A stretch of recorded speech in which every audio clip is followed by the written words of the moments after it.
नमस्कार शिक्षा कुटीरेर फाउंडेशन बैचे आरो एक बार तुम्हादेर स्वागतम जानाई। तो आज आमादेर तृतीय नम्बर क्लास गणितेर क्लास गणित विषय निये आजके आलोचना करब। तोमरा स्क्रिने देखतेई पाচ্ছ गणितेर इतिहास निये आलोचना करब। तार कारण आमादेर पेडागगी सम्पर्के जानार पूर्वे एबं सेई संगे संगे माने पेडागगिटा जानार पूर्वे गणितेर इतिहास सम्पर्के एकटा प्राथमिक धारणा हওয়ার किन्तु प्रयोजन रयेछे। तो सेई कारणे आमरा आजके गणितेर एकदम प्राथमिक धारणा अर्थात गणितटा किभाबे एलो এবং বিভিন্ন দেশে কিভাবে গণিতটাকে ডেভেলপ হয়েছিল প্রাচীনকালে, তো সেই বিষয়গুলো নিয়ে আমরা একটু আলোকপাত করব এবং কবে থেকে এই গণিত শাস্ত্রের উদ্ভাবন হলো, তো সেই সমস্ত বিষয়গুলো আজকে কিন্তু আমরা আলোচনা করব। সেই কারণে তোমাদের বলবো যে তোমরা অবশ্যই একটু দেখে নাও, ঠিক আছে, একটু দেখে নাও তোমাদের বিষয়গুলি।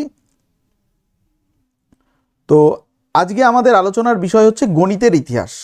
গণিতের ইতিহাসটা আমরা আলোচনা করব মূলত যে গণিতের ইতিহাস, যে গণিত হচ্ছে সমস্ত বিজ্ঞানের প্রবেশদ্বার বলা হয় গণিতকে। আমরা কিন্তু এটা কিন্তু এর আগের দিন ক্লাসেও বলেছিলাম গণিত হচ্ছে সমস্ত বিজ্ঞানের প্রবেশদ্বার এবং গণিত হলো সমস্ত বিজ্ঞানের মেরুদণ্ডও বটে। তো স্বাভাবিক ব্যাপার যে গণিতের কিন্তু ভূমিকাটা অনেক অনেক গুরুত্বপূর্ণ। গণিতের ভূমিকাটা কিন্তু অনেক অনেক গুরুত্বপূর্ণ এবং মানব সভ্যতার অগ্রগতি যদি আমরা দেখি যে মানব সভ্যতার অগ্রগতির সঙ্গে কিন্তু গণিত শাস্ত্রটা ওতপ্রোতভাবে জড়িত এবং বস্তুত গণিতের ইতিহাস যদি ইতিহাস হচ্ছে সভ্যতার ইতিহাস, তো সেই কারণে আমাদের এই গণিতের ইতিহাস সম্পর্কে একটা প্রাথমিক ধারণার প্রয়োজন আছে। জ্ঞান বিজ্ঞান, প্রয়োগ বিজ্ঞান, অর্থনীতি, কৃষ্টি, সংস্কৃতি, যে মানব সভ্যতার যা নিদর্শন রয়েছে তার মূলের কিন্তু রয়েছে গণিতের অবদান। তো সেই কারণে স্বাভাবিকভাবেই যে গণিতের ইতিহাস আমাদের কাছে অনেক বেশি চিত্ত প্রদর্শক, ঠিক আছে, এবং আকর্ষণীয় এবং শিক্ষাপ্রদও বটে। অর্থাৎ গণিতের ইতিহাস সম্পর্কে যদি আমরা জানি তাহলে কিন্তু সেখান থেকে একটা শিক্ষাও আমরা পেতে পারি যে গণিত কি করে ডেভেলপ হলো।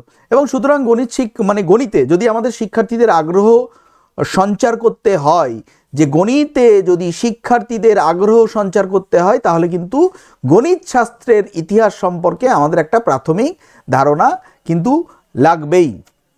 তো আমরা নেক্সট স্লাইডে চলে যাব। যে প্রথম আমরা যেটা আলোচনা করব যে গণিত শাস্ত্রে আমরা এর আগের দিনও বলেছিলাম যে মেসোপটেমিয়া, ঠিক আছে, ইরাকে যে গণিত শাস্ত্রের কিন্তু প্রথম সূত্রপাত হয়েছিল, এই কথা বলার অপেক্ষা রাখে না।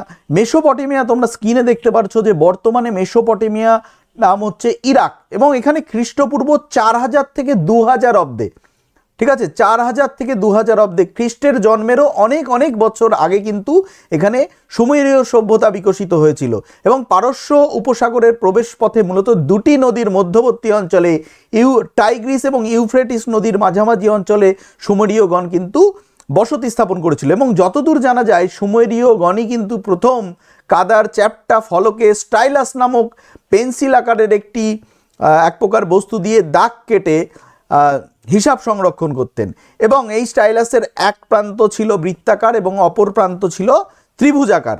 এক প্রান্ত ছিল বৃত্তাকার এবং অপর প্রান্ত ছিল ত্রিভুজাকৃতি। মেসোপটেমিয়ার 3500 বছরের ইতিহাস ব্যবসা বাণিজ্যের প্রসারের সঙ্গে সঙ্গে গণিতের বেশি অগ্রগতি ঘটে। অর্থাৎ মেসোপটেমিয়া সভ্যতায় যখন বাণিজ্যিক অগ্রগতি ঘটলো তখন কিন্তু গণিত শাস্ত্রের তারা অগ্রগতি ঘটতে লাগলো এবং এই কথা থেকে একটা বিষয় কিন্তু আমরা এই স্টাইলাসের কথা শুনলাম এবং বৃত্তাকার ও অপর প্রান্তে ত্রিভুজাকৃতি যে লিপিগুলোর কথা শুনলাম, সেখান থেকে কিন্তু আমরা বুঝতেই পারি যে গণিত শাস্ত্র সহ প্রতীকের সিম্বলের শুরু হয়েছিল কিন্তু মেসোপটেমিয়া সভ্যতা থেকে। এ কথা বলার অপেক্ষা রাখে না। নেক্সট যেটা আমরা আলোচনা করব মিশর, যে নীল নদের তীরে গড়ে উঠেছিল মিশরীয় সভ্যতা। আমরা সকলেই জানি মিশরের গণিতে আবার মোটামুটি ইতিহাস যদি দেখা যায় তাহলে দেখব যে মিশরীয় গণিতের ইতিহাসে কিন্তু প্যাপিরাসে লিখিত দুটি তথ্য পাওয়া যায়, দুটি লিপি পাওয়া যায়, এক কথায় দুটি পুঁথি পাওয়া যায়। সেই পুঁথির মধ্যে একটা হচ্ছে হিন্দ প্যাপিরাস আর একটা হচ্ছে মস্কো প্যাপিরাস। একটা হচ্ছে হিন্দ প্যাপিরাস যেটা খ্রিস্টপূর্ব অর্থাৎ খ্রিস্টের জন্মের অনেক আগে 1600 খ্রিস্টপূর্বাব্দে কিন্তু লিখিত হয়েছিল এবং যেটা বর্তমানে ব্রিটিশ মিউজিয়ামে সংরক্ষিত রয়েছে। আর সেই সঙ্গে সঙ্গে দ্বিতীয়টির যে নাম রয়েছে, যে অর্থাৎ গণিত শাস্ত্রের ইতিহাসের ক্ষেত্রে যেটা খুবই গুরুত্বপূর্ণ, যে একটা হচ্ছে হিন্দ প্যাপিরাস আর একটা হচ্ছে এটা ব্রিটিশ মিউজিয়ামে সংরক্ষিত এবং আর একটা হচ্ছে দ্বিতীয় যেটা মস্কো প্যাপিরাস, ঠিক আছে, দ্বিতীয় যেটা রয়েছে সেটা কিন্তু মস্কো প্যাপিরাস রয়েছে এবং এক্ষেত্রে যদি আমরা দেখিয়ে দেবো যে মস্কো প্যাপিরাস, ঠিক আছে, মস্কো প্যাপিরাস এবং এই মস্কো প্যাপিরাস কোথায় সংরক্ষিত হয়েছে না, মস্কো প্যাপিরাস কিন্তু যে এটা কিন্তু 2 বছর পরে লেখা হয়েছিল, অর্থাৎ 1600 খ্রিস্টাব্দে 2 বছর পরে অর্থাৎ 1400 খ্রিস্টাব্দে কিন্তু লেখা হয়েছিল এবং ইহা বর্তমানে মস্কোতে অবস্থিত। ঠিক আছে, যে মস্কোতে কিন্তু রয়েছে। যে এই যে সেকেন্ড আমরা কথা বললাম, যে দুটো লিপির কথা বললাম, মানে পুঁথির কথা বললাম, একটা হচ্ছে হিন্দ প্যাপিরাস আর একটা হচ্ছে তোমার মস্কো প্যাপিরাস। এই দুটো কিন্তু একটা ব্রিটিশ মিউজিয়ামে, একটা হচ্ছে বর্তমানে মস্কোতে রয়েছে। এবং মিশরে গণনার সম্পূর্ণ পরিমাণে দশমিক পদ্ধতি নির্ভর ছিল। কারণ মিশরীয় সভ্যতায় যদি আমরা দেখি তাহলে দেখব যে মিশরীয় সভ্যতায় কিন্তু যে গণিতটা কোন পদ্ধতিতে ছিল না, গণিতটা কিন্তু মানে বিশেষ করে গণনার ক্ষেত্রে তারা কিন্তু সম্পূর্ণরূপে দশমিক পদ্ধতি অবলম্বন করতেন। এবং রোমানদের মতে, ঠিক আছে, রোমানদের মতে মিশরীয়রা 10 এবং তার বিভিন্ন গুণিতকের জন্য বিভিন্ন প্রতীক ব্যবহার করতেন। মিশরীয়রা কিন্তু 10 এবং তার বিভিন্ন গুণিতকের জন্য তারা কি করতেন, তারা কিন্তু প্রতীক ব্যবহার করতেন, অর্থাৎ সিম্বল ব্যবহার করতেন তারা। এবং তারা ডান দিক থেকে বাম দিকে লিখতেন। তাদের যে মানে তারা 10 বা তার গুণিতকের জন্য যে সমস্ত সিম্বল ব্যবহার করতেন তারা কিন্তু ডান দিক থেকে বাঁ দিকে লিখতেন। নেক্সট যেটা আমরা আলোচনা করব সেটা হচ্ছে প্রাচীন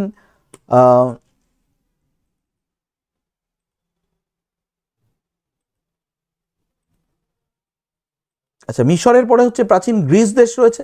তো গ্রিস যদি আমরা দেখি তাহলে দেখব যে গ্রিকরা কিন্তু মেসোপটেমিয়া এবং মিশরীয়দের উত্তরাধিকার। অর্থাৎ আমরা আগে পড়েছি মেসোপটেমিয়া, তারপরে বললাম মিশরীয় সভ্যতায় গণিত শাস্ত্রের বিকাশ। এবার গ্রিকরা কিন্তু এই যে মেসোপটেমিয়া বা সুমেরীয় সভ্যতা এবং মিশরীয় সভ্যতার উত্তরাধিকার হয়েও তাদের অনুসরণ করেননি। এখানে একটা টুইস্ট রয়েছে। টুইস্টটা কি, যে আমরা বললাম মেসোপটেমিয়া, তারপরে মিশরীয়দের কথা বললাম, কিন্তু গ্রিকরা কিন্তু এদের অনুসরণ করেননি। তারাই বর্তমানে যে প্রমাণ সিদ্ধ জ্যামিতিক শাস্ত্র রয়েছে, এই জ্যামিতিক শাস্ত্রটা বিকশিত হয়েছিল মূলত প্রাচীন গ্রিস দেশে। এবং জ্যামিতির যে ইংরেজি প্রতিশব্দ সেটা হচ্ছে জিওমেট্রি। তোমরা দেখতে পাবে যে জিওমেট্রি, যে গণিতের যে কি বলবো, গণিতের যে আচ্ছা গণিতের যে জিওমেট্রি কথাটা রয়েছে, এই জিওমেট্রি শব্দটি জিও অর্থাৎ আর্থ এবং মেট্রিয়া অর্থাৎ মেজারমেন্ট বা পরিমাপ, ঠিক আছে, থেকে উদ্ভূত। অর্থাৎ আমরা এই জিওমেট্রি শাস্ত্রটা কোথায় জন্মগ্রহণ করেছে না, গ্রিস দেশে কিন্তু জন্মগ্রহণ করেছে। জিওমেট্রিটা কোথায় জন্মগ্রহণ করেছে? জিওমেট্রি কিন্তু যে জ্যামিতির জনক প্রাচীন গ্রিস দেশ। এবং এক্ষেত্রে কি জিওমেট্রি শব্দটাকে যদি আমরা ভাঙি তাহলে দেখব জিও অর্থাৎ আর্থ বা পৃথিবী এবং মেট্রিয়া অর্থাৎ মেজারমেন্ট বা পরিমাপ তো থেকে উদ্ভূত স্বতঃসিদ্ধ অ্যাক্সিওমস, সংজ্ঞা এবং স্বীকার্য যে সমস্ত বিষয়াদি রয়েছে সেগুলো কিন্তু গ্রিকগণ তাদের আবিষ্কৃত বিশুদ্ধ যুক্তি পদ্ধতি সাহায্যে জ্যামিতিকে তার বর্তমান রূপে উত্তীর্ণ করেছে। অর্থাৎ এই যে বর্তমানে আমরা যে জ্যামিতিটা দেখছি তার কিন্তু একটা যদি ইতিহাস আমরা ঘেঁটে থাকি তাহলে কিন্তু সেটা কিন্তু প্রাচীন গ্রিস দেশ থেকেই উৎপত্তি হয়েছে, একথা বলার কিন্তু অপেক্ষা রাখে না। ঠিক আছে, একথা বলার কিন্তু অপেক্ষা রাখে না। প্রাচীন গ্রিস দেশ থেকেই এর উৎপত্তি হয়েছে। প্রাচীন গ্রিস দেশ থেকেই এর উৎপত্তি হয়েছে। এবার গ্রিসের পরে রোম, ঠিক আছে, যে রোমের কিন্তু বিশাল অবদান রয়েছে গণিত শাস্ত্রের ক্ষেত্রে। কারণ আমরা এখনো পর্যন্ত ধরো রোমান হরফে অনেক কিছু লিখে থাকি এবং আমরা যে সমস্ত জামা কাপড় কিনি সেখানেও কিন্তু রোমান হরফগুলোই ব্যবহার করা হয়। জামা কাপড়ের ক্ষেত্রে দেখবে এক্স, XXL, M, S। তাহলে পরে কি, এই যে এই রোমান হরফে অর্থাৎ তারা বর্ণমালাটাকে অ্যালফাবেটটাকে ইউজ করেছিল, তো সেই রেওয়াজ কিন্তু এখনও রয়ে গেছে। তো গণিত শাস্ত্রের ক্ষেত্রে কিন্তু রোমানদের একটা গুরুত্বপূর্ণ অবদান রয়েছে। কারণ আমরা যদি দেখি ইতালির রাজধানী ছিল রোম, রোমানরা খুব বাস্তব বুদ্ধিসম্পন্ন কর্মদক্ষ জাতি ছিলেন, একথা বলার অপেক্ষা রাখে না। ব্যবহারিক জীবনে জমি জরিপ থেকে শুরু করে গৃহ নির্মাণ প্রস্তুতি কাজে তারা গণিতের ব্যবহার করেছেন। জেমিনাস নামক একজন রোমান গণিতজ্ঞ বিশুদ্ধ বা পিওর এবং অ্যাপ্লাইড এই দুটো ভাগে কিন্তু গণিতটাকে বিভক্ত করেছিলেন। যে রোমান গণিতজ্ঞ কিন্তু গণিতকে কি দুটো ভাগে ভাগ করেছিলেন, কি রোমান গণিতজ্ঞ কি বললাম, গণিতজ্ঞ হচ্ছে গণিতজ্ঞ জেমিনাস একজন রোমান গণিতজ্ঞ ছিলেন। তিনি গণিতকে পিওর এবং অ্যাপ্লাইড এই দুটো ভাগে কিন্তু ভাগ করেছিলেন, পিওর এবং অ্যাপ্লাইড এই দুটো ভাগে ভাগ করেছিলেন। এবং বর্ণমালার অক্ষর দ্বারা তারা কিন্তু সংখ্যা নির্দেশ করতেন, যেটা আমি একটু আগেই বললাম। এবং এক্ষেত্রে যেমন যদি ধরা হয় I মানে হচ্ছে 1, V মানে 5, X মানে 10, L মানে 50, C মানে 100, D মানে 500, M মানে 1000। এই সংখ্যা সারি এখনও কিন্তু বহু ক্ষেত্রে ব্যবহার করা হয়ে থাকে। ঠিক আছে, কারণ এটা কিন্তু আমরা যে বস্ত্রটা পরিধান করে আছি সেটাই কিন্তু তার প্রমাণ। যে বস্ত্রটা আমরা পরিধান করে আছি সেটাই কিন্তু তার প্রমাণ। এবং লাস্টে যেটা আমরা আলোচনা করব মূলত ভারতবর্ষর পরেও আমরা আলোচনা করব। আমরা মূলত প্রাচীন যুগের গণিতের ইতিহাস সম্পর্কে পর্যালোচনা করছি।